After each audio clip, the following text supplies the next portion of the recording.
Ekain Imazagirre, Biarritz Olimpik taldeko jokalaria, Montobanen kontra hariko da gaur, Prode Bisailaren laugarren jardunaldia, denboraldia hasi berrian, miarriztarreko jokatu dituzten 3 partidak irabazi dituzte, 3 garaipen segidan, baina gaur presio berezirik ez omen. Nik uste motivazio gehiagarri bat ematen digula. Ikusten dugu gure taldeak funtzionatzen duela, gure jokoak funtzionatzen duela.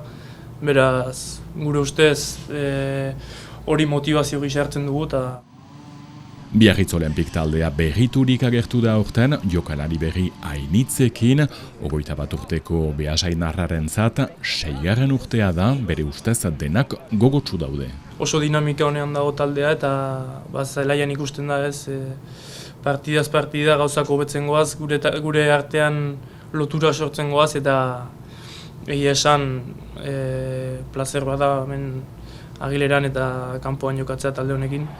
Oso talde polita dugu, elkarrekin ondo konpontzen gara eta egia esan denboraldi hasiera ezin hobea izan dugu, beraz bide horretatik segitzea espero dugu.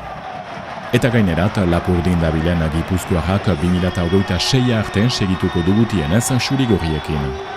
Bi denboraldi hauetan nire jokoa ahalik eta gehien azaleratzea eta ahalik eta partida gehien jolastea da nire helburua ez. Azkenean hemen jokatzeko eta ongi pasatzeko gaude, nahiz eta gure lana izan ongi pasatzeko gaude hemen eta Espainiako selekzioan segitzen du ere, ondoko hilabeteetan Europako txapelketa jokatuko dute 2027an munduko kopan parte hartzeko gogoarekin. Prode Bisailaren laugarren jardunaldia beraz asteburu untan, Miarritze Montobanen dagoela, partida hortziraluntan, arratsaldeko 7etan. Prode Bisailan 16 talde, Miarritze bigarrena da orain, Montoban 9. tokian.